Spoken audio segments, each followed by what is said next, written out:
Good morning, everybody. It's morning here in California. Welcome to our Q&A, our Marketing with a Book for Agency Owners Q&A. Devin and I are going to share some of our research that we've done, and then we open up to any kind of questions. So the year is 2003. The place is San Diego, California, and I was starting my 20-year research project on how agency owners, high-end consultants, professionals find right fit clients. So I did over 1,000 depth interviews with people as part of the study, plus focus groups, and we run beta projects. It's been a 20-year, $5 million study. And I've written 17 different books reporting on the results. I'm interviewing a CEO, and I'm asking him how he hires a professional. And he says, well, let me tell you, recently I just had to hire a lawyer. And it was an area of law that I'd never had to hire a lawyer before. So I had no contacts. I got some referrals, 3 people coming in. The first lawyer tells me how many Harvard lawyers they have. Oh, I see you got your MBA from Harvard. He said, well, this is how many Harvard trained lawyers we have at the firm. Okay. Second one said, oh, let me tell you how large our firm is. We have this many lawyers on the firm, very large. The third lawyer said, do you mind if I ask you a few questions? And the CEO said, of course. So this attorney asked some very good questions and then said, well, based on what you've told me, I want to share that our firm has a proprietary problem-solving process for clients with problems like you. And let me take out this flow chart. And he takes out a laminated full-color flow chart. And he walks the CEO from where they are right now to successful resolution on the flow chart. The CEO said to me, he goes, Henry, it was like a weight was lifted off my shoulders. I knew I had found the right person. Now, I didn't interview those other 2 attorneys, but I interviewed ones like them. And here's what they would have told me. Henry, we all practice this kind of law the same way. All that guy did was write down the process, make it into a flow chart, color code it, and laminate it. And my advice to all of you is write your process down, name it, color code it, and laminate it, because clients find process comforting. Prospects take comfort if you have a process and that you talk about the process. So our research uncovered the greatest books that are put out for business development to find the right fit clients are books that are talking about a proprietary problem-solving process. People say, I love the word proprietary. I do, because I want you to have proprietary research in your book, and I want you to have your proprietary problem-solving process. I did not invent this. It's part of my R&D, rob and duplicate. I've interviewed the most successful people in making it rain, and I robbed and duplicated and shared the process. So there's a whole chapter in my new book, Marketing with a Book for Agency Owners. I wrote about this in my first book on the subject, Client Seduction. So I'm just going to walk it through you real quick. One is you brainstorm how you fix problems for clients. Write it down. Write down the flow chart. Then name it. It needs a name that is a TLA, a 3-letter acronym. I see some of my friends from Predictive ROI here. They love acronyms. They love naming things, so we have that in common. So it needs to be the blank blank process, methodology, method, model. Our research found that the name was not magic. There was not something about overthinking, like, what are we going to name this? You do have to go look at the US Patent and Trademark .gov, uspto.gov website, go to their TESS, TESS database. Yes, they like acronyms too. I forget what its test stands for, but go to the test database and type in what you want to name it, and just make sure that no one has a trademark on that name already. So since the name isn't magic, just come up with another name for it. Let me give you some examples real quick. The systematic determination process, the innovation continuum methodology, the persuasion iteration process. Now, a lot of people know the book Traction by Gino Wickman and the whole EOS system, the entrepreneur operating system. And if you want to have some fun, go to the EOS website. I know they recently sold that whole business, but go to their website. You can go to the copyright and trademark page, and all the different names and permeations of this that they have trademarked, either with a TM, which means you intend to trademark. Oh, I've got attorneys on this call, so I've got to do the disclaimer. The following is not legal advice. Please seek competent legal counsel before making any decision. This information is for marketing purposes only. Void where prohibited by law. God bless America. Yes, FDIC insured. Okay, so there's my disclaimer. I have you do a TM or spend $1,000 to $1,500 with an intellectual property attorney to get the Circle R for the marketing reason that it communicates to your prospects that this is your intellectual property and you hold it near and dear to you. You talk about it with respect. You explain it in your book. You talk about it in your white papers and your articles. When you're doing a webinar, a Zoominar, a seminar, you talk about your process, your trademarked process. It's just a signal to prospects this is important. When people say, well, what should my book be about? Your book's about your process. So a lot of the work I do is help people. I don't invent their processes. They already have them. I mine their processes. I bring it out of them, and then I work with them on, okay, well, how are we going to name this? And when you're talking about it. So there's a whole chapter in my book that I'm going to email you when this is done. I'll email you the chapter on the process. There'll be steps on visualizing it.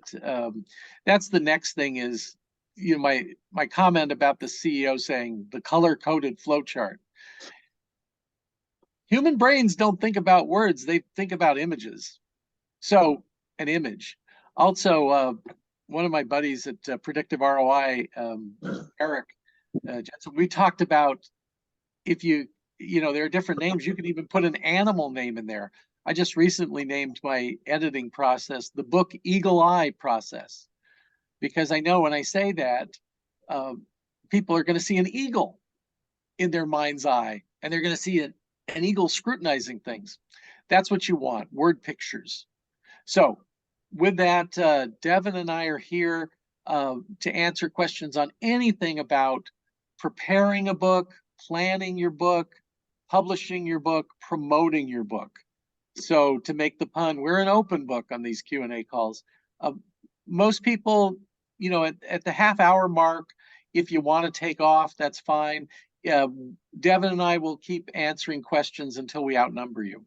So that's our deal.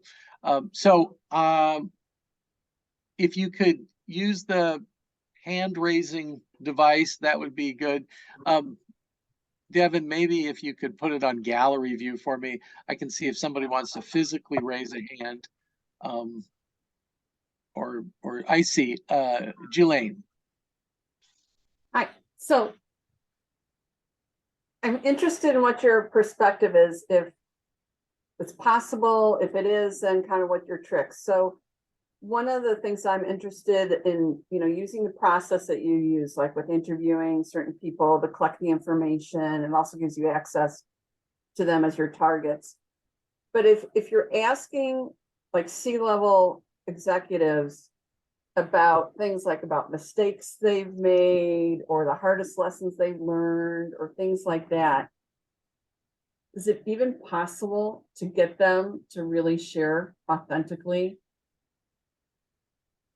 Great question. So the question is, can you get C-level execs, say CEOs, to answer these questions? The answer is yes. That's part of our proprietary research process. And it's been used to get interviews with CEOs with companies from 10 to $1 billion. Now, here's what it is. First, you do some research on what are their issues, what are their biggest issues. And then you reach out and say, you're writing a book on how smart CEOs handle these issues. If you would agree to be interviewed, then you will get the first look at the research before we publish it. That is the bait. Yeah. The dirty little secret of every CEO is they're afraid other CEOs have figured it out. They were so busy doing it, working with the CFO, the board, and all that. Somebody figured out the big solution, and they're going to look bad when it comes out and they don't know it. So they will participate in these studies. So let me give you an example. Lisa came to me, and Lisa had quit her big corporate job. She was making $400,000 a year, and she wanted to be this full-time consultant, author, speaker. And I said, who's your target audience? And she said, IT executives. I said, give me some demographics and some range. So we put it out there that she was writing articles and writing books on this subject, and she wanted to interview smart IT executives and this was a name, Ross Perot. He ran for president. He ran a very big IT firm in Texas. So we put that out there, and we get this email right back, said, are you sure you want to interview Mr. Perot, or wouldn't you want to interview our current CEO? So we paused 3 seconds for dignity and said, yes, that current CEO would be great. And then you build upon that on who you're interviewing and talking to and putting this together. And they wanted that study. They wanted the results of that study. So there's other examples I have and can share of other people who've used that strategy to build relationships.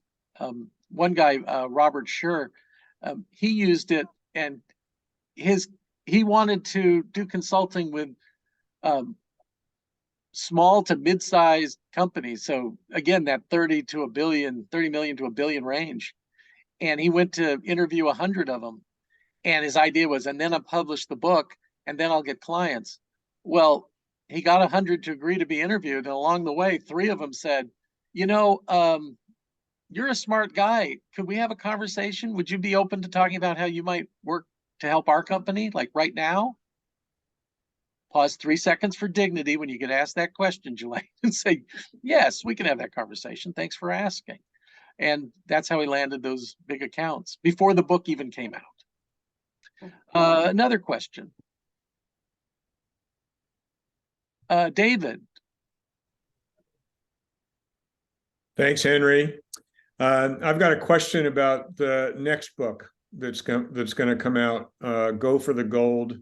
You're sitting with a manuscript that's not going to work, but the new context for the book is when you're making a transition in life. Could be transition from one career to another, could be a transition from your career to retirement, something from where you are to whatever's next. And it's going to, it's the similarity is it's still going to be the 4 attitudes, and it's still going to be the 4-step action plan.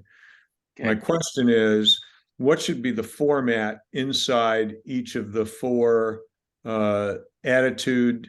When we talk about it, what should be the format inside of the 4-step action plan? Okay, so it's a format question, and I'm advising authors right now to choose one of 2 formats. The classic format is the 10-chapter business book, where chapter 1 is why this is a problem, chapter 2 is how to solve it in general, and then your mess to success story, how you went from, for you, the transition, how you went from where your typical reader is now to where they want to go. and how you made that jump and your aha epiphany. And then part 2 is the how, and it's the process. And you can give it 6 or 8 steps and you walk them through. And then part 3 is the what's next, which is chapter 9 is usually about sustaining the effort or building a culture. And chapter 10 is looking into the future, summarizing and looking at the future. That's one. The other format is what I call the 20 insight format. So chapter 1 does talk about why, and chapter 2 does talk about how. The other chapters are insights. So they're shorter essays about the system. So as you said, those things you had, I used the insight formula for marketing with a book for agency owners. And I also used it for my, this is the bookshelf, for my international bestseller from McGraw-Hill, How to Close a Deal Like Warren Buffett, now available in Chinese. So in that, I had lessons. So I had lessons from Warren Buffett, and there were 17 different lessons.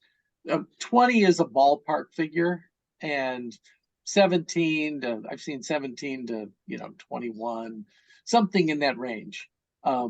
David C. Baker, who wrote The Business of Expertise, someone who I've written about a lot, I'm a fan of for 20 years, talks about you should have 20 insights on the subject that make people go, wow, I didn't think about that. That connected some dots for me. Does that help, David?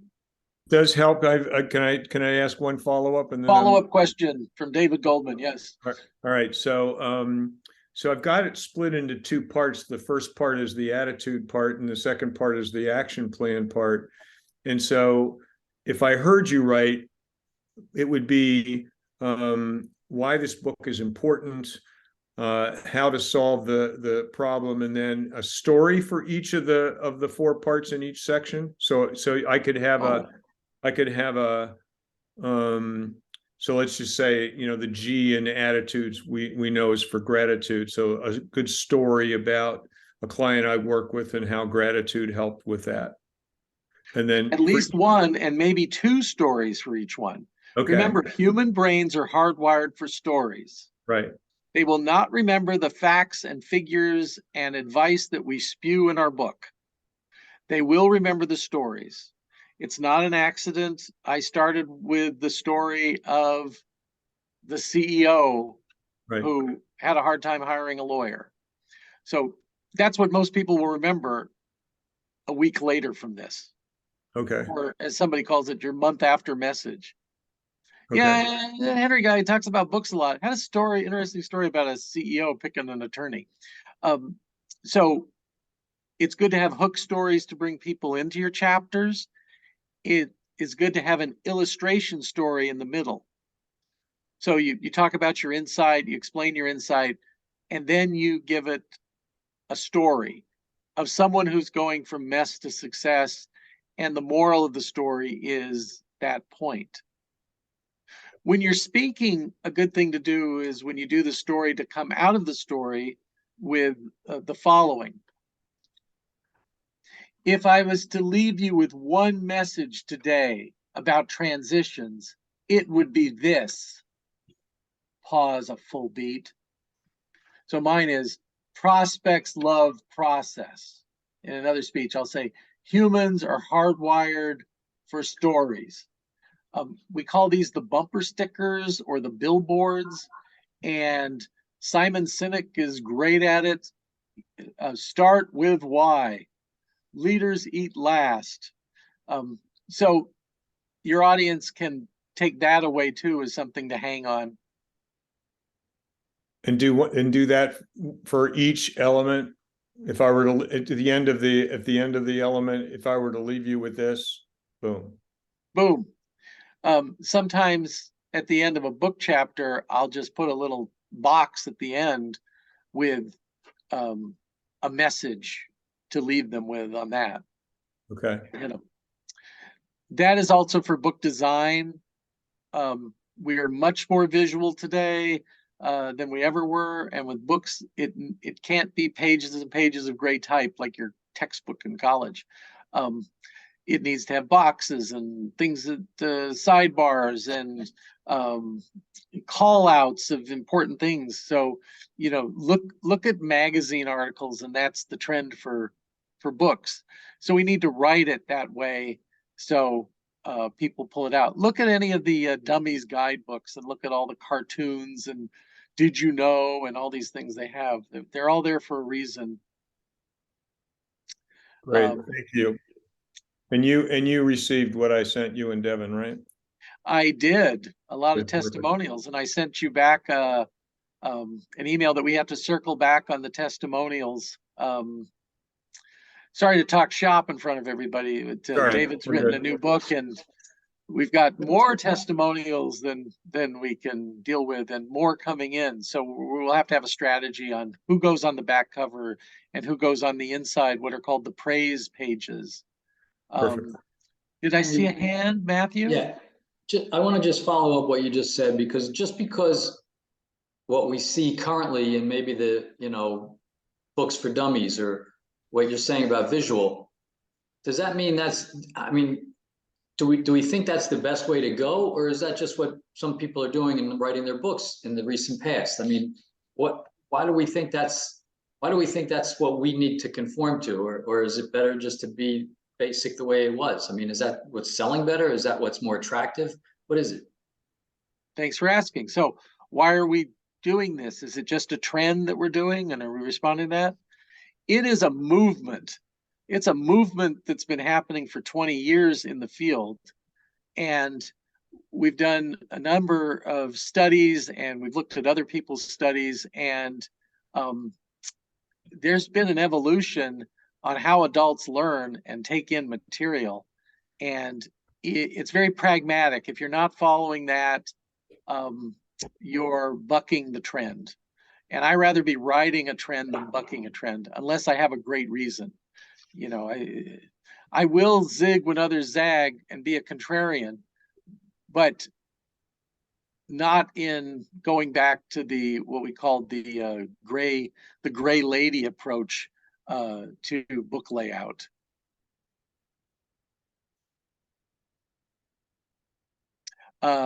Is it pronounced Andrea or Andrea or Andrea? Andrea, you got it right. Andrea. I guess you couldn't see my hand with my background there. Your fabulous first book. Yes. I had one question, but then when you were talking to David, another one came up. So let me ask that one first to follow up. In stories, I've written 2 books and I want to write my 3rd book this year. And I was thinking of doing interviews instead of stories, because one, it gives it more cred, you know, street cred, when you have an interview with an expert who maybe is successful in something that I'm talking about.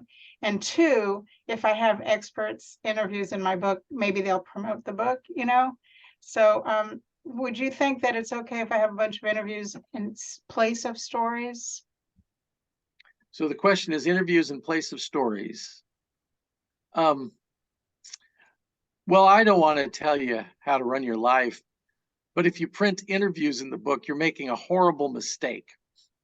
So what I mean, and said it in a joking manner, but I don't like your name, question, their name, answer. This is my opinion. It's my bully pulpit, so I get to share it. I believe that is lazy journalism, and it's your job to analyze what they said. So to show my approach, look at some of my Forbes.com columns, and you'll see that how I take interviews and then use their quotes and weave the story together. I think that's much better for the reader. That's and I come out of the world of the Associated Press, feature stories, and then magazine writing. So I believe that is the best writing for nonfiction. If you want an author that I recommend, it's an old book. It's On Writing Well by William Zinsser. Zinsser. Devin, remind me to put this in the email that goes out to everybody.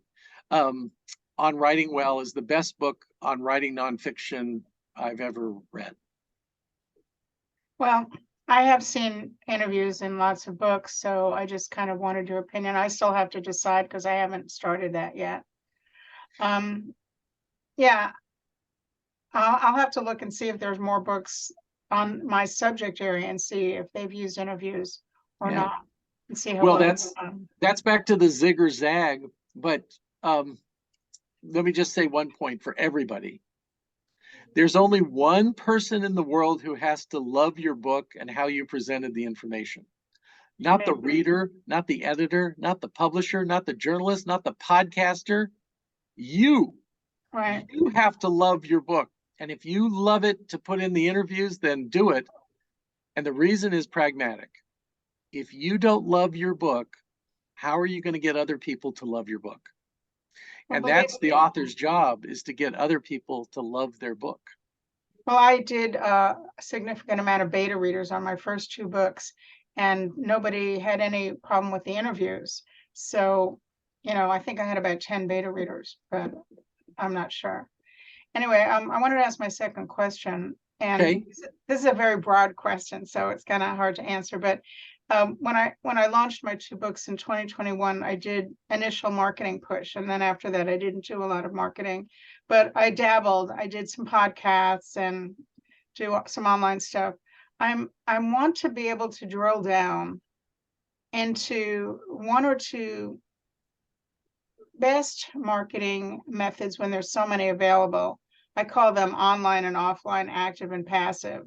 So there's 4 different, types. And I haven't found that any of them are super successful, other than my first launch, where I just sent emails to everyone, did all the promotional sites.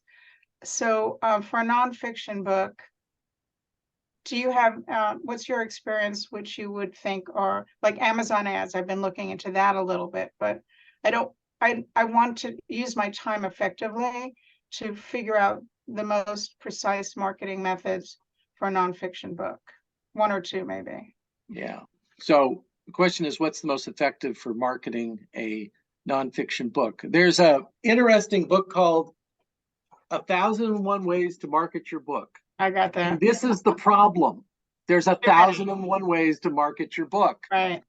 Here are the 7 most pragmatic ways to market a nonfiction book. 1, have small scale seminars. You can do them virtually now, and they're on the topic of your book. You can do them on Zoom, and you can promote them through LinkedIn. Number 2, get invited to be on other people's stages. Those are podcasts, and there are more than 2 million podcasts. You can be on, unlimited podcasts. Right. I say focus. I focus on at least 2 podcasts a month that I'm on. Then the next thing is other people's events or groups that will put you in front of a target-rich audience. So I'm excited. I'm going to be speaking at the Build a Better Agency Summit in May, and there'll be 250 agency owners there. That is a target-rich environment for me.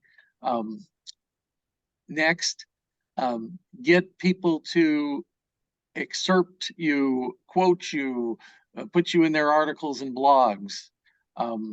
I get pitched probably 100 a day from people who want me to write about them in Forbes.com. So find a way to get that. And then attending and getting involved in associations and groups that are filled with your target-rich audience of potential readers. So you volunteer to work for the group, you attend events, you network there. And 6 is YouTube videos. You do short how-to YouTube videos, under 2 minutes, on topics from the book, and always mention your book. And then number 7, if you have research that is so valuable, people would pay money to hear it, put on workshops where people would pay you up to $800. Could be $199 to $800 for that proprietary research that you have. Those are the best ways. if you're interested in more, Google Henry DeVries, Forbes.com, Manal, M-I-N-A-L, Sam Pat, S-A-M-P-A-T. Devin, maybe you could put that in chat. I did an article on her. She had 10 things she did. She's a social media marketing maven whiz person. And her book was an international bestseller first month it came out, and not for an hour on Kindle or something like that. And she had cultivated this readership, and this article explains how she's done it. There is also a podcast on our YouTube channel where I interviewed her all about that, and that has some really great advice on that. Okay, What do you thanks mean when you for say questions. agents? When you say agency, Henry, what are you referring to? Oh, when I'm saying agencies, I'm talking about advertising agencies, PR agencies, digital marketing agencies. And this also works for high-end consultants, executive business coaches, professionals. And we've helped all of them with books. My real love is, because I came from the agency world and I've been president of several agencies. I don't know why I love agency owners, but I do. And that's where I want to spend most of my time helping them. Thank you so much. Another question from the field. Henry, Mark here. That is Mr. Mark. Brown, Yes, so good Mark to see you. Brown. World champion public speaker and one of our authors. Yes, I am the co-author of the book, Deliver Unforgettable Presentations, How to Speak to be Remembered and Repeated in Person, Online, and on Stage. And my question is a follow-up to a short tip you gave us about YouTube videos. There are those who would say double down and also put videos on LinkedIn. Do you have any advice upon the yes or no on adding LinkedIn to the video stream? Thank you. Thank you, Mark. Excellent question. And everybody, I recommend this book if you want to become a better speaker, and we all think we're better at speaking than we are, myself included. And the Deliver Unforgettable Presentation book, it sounds like I'm a shill because I published it, but I use the book. So let me say that. Okay. Video is not the coming strategy. It already came, and we need to catch up. And yes, on LinkedIn, and I'm working with a great LinkedIn coach and also helping her with her book, Ellen Melko Moore. And she is pushing me to do a lot of more short form videos on LinkedIn. 2 years ago, Devin and I decided, and Devin, by the way, I haven't fully introduced her. She is my VP of production and promotion, and I stole her out of corporate America, where she was a back-end rock star for some of the biggest e-commerce companies. So I should also probably just turn this question over to her. Devin, why don't you take it, please? Hi. Yeah, I would agree with Henry. It's a mix of both, because there's kind of benefits to having some longer format YouTube videos, which populate in Google search results and all of that extra SEO benefit. But then also within LinkedIn, you can share YouTube videos that way, but they favor videos that are done through their platform.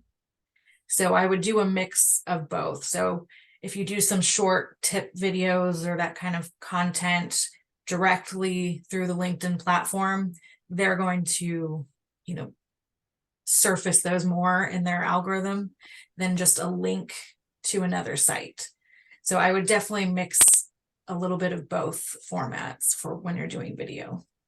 One more follow-up. Do you recommend a video length? I would say under 2 minutes for the tip videos on social media, LinkedIn, that kind of thing. For YouTube, they can go longer, but anything under 10 minutes would be the most viewed. As it goes up you're going to see people drop off on watching. Thank you. I met with somebody And this thank week. you, and Chris, by the way. Thank you, Chris Hodges, for the link. I appreciate that. Thanks, Mark. I was just going to add, I met with somebody this week, and it was interesting because he said, "Oh, before I reached out and talked to you, I saw several of your videos, and then I read several of your articles, and then I put the word out in my network, who knew you, and my joke usually on that is, oh, I had a strange sense I was being Googled by someone." But to the video point, I don't think he watched the full videos. I'm sure he watched a couple of minutes. He was a busy guy, but probably even if they just watch a couple of minutes and see your style, your presence, your way of approaching things, it gives them valuable information. Okay. Other questions? I want to know. I Oh. want to know if Mark Brown does voiceovers. He has an excellent voice. I will quickly confess, I did try that back in 2015, went to classes, did the whole thing, bought the equipment, and couldn't quite get it off the ground. I've done voiceovers for a few personal friends and clients, and I do have the privilege of serving as the VOG, Voice of God, at the annual Toastmaster International Convention for the past, 15 years or so. And I get to hide my Jamaican accent and sound much more distinguished. But I appreciate it, Matthew. Thank you very much. I appreciate that. Sound good to me. Thank you, sir. Voice of God on your resume. That's pretty good. I should do that, shouldn't I? Yeah. Jean, you had a question? I have this book. I love it. I started listening to your podcast and the Patricia's interview that you had. And also, I believe Mark and Darren did the other interview with you. Really got me motivated. I thought that I could speak well. Like you say, you think that, and then you really learn the ins and outs and how to really dissect yourself and figure out what you want to say. What I did was actually, to feel more comfortable and see myself present, I formed a small Facebook group, and I took a little class on how to do Facebook Lives with a coach. And I do some of these Facebook Lives to this small Facebook group that I formed. And it's really good for me to practice, to see how I look, how I'm coming across, how the expressions are going, so that when it's time to go big time and do the YouTube, I feel like I've had that experience of analyzing how I'm coming across. So I recommend just forming a small Facebook group with some of your followers and getting that experience with a smaller group and doing your presentation that way. And you go so long, you don't realize. So it does help you decide what your message is and how succinctly you can deliver it without making it boring. Thanks for the endorsement, Jean, and also the reference to the accompanying podcast, the Unforgettable Presentations Podcast, weekly episodes out every Thursday. Thank you. Okay, great. Jean referenced Patricia Fripp. If you don't know Patricia, she's past president of the National Speakers Association, the first female president of the National Speakers Association, still going very strong, and has a website with lots of good information on speaking. And Devin, if you could check it out on the chat, I think it's Fripp VT? Fripp VT. Thank you, virtual training, FrippVT.com. Yeah. So virtual training. So again, also some of this is part of your R&D, Robin, duplicating, study websites like Patricia Fripp and how she's doing it. Pamela Slim, study her website, the author of The Whitest Net. I'm a very big fan of hers. So there's a little something in there for all of us. Okay, do we have any other hands or questions?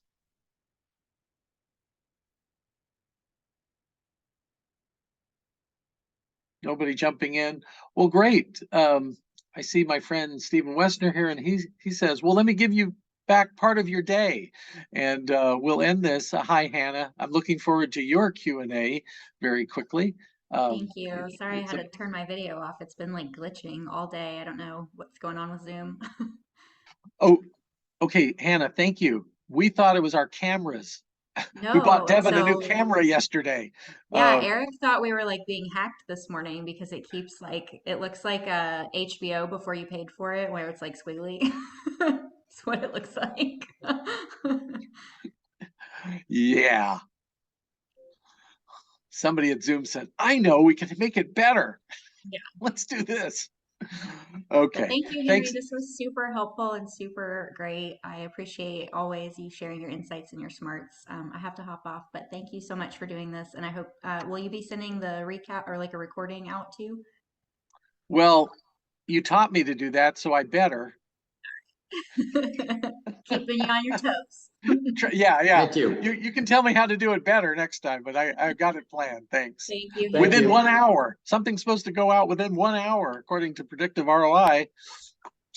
The campfire effect email, Henry. Come on. Oh, well, TM, you, trademark you, the campfire email. That's right. I got to get the terms down, man. Okay. And Thank don't you, forget Henry. Spear. Don't forget. Thanks, everybody. Devin and I, thanks so much for joining us. And we have another one coming up on the 26th. You're always welcome. There's always a seat for you at our table. Thanks, everybody. Bye-bye.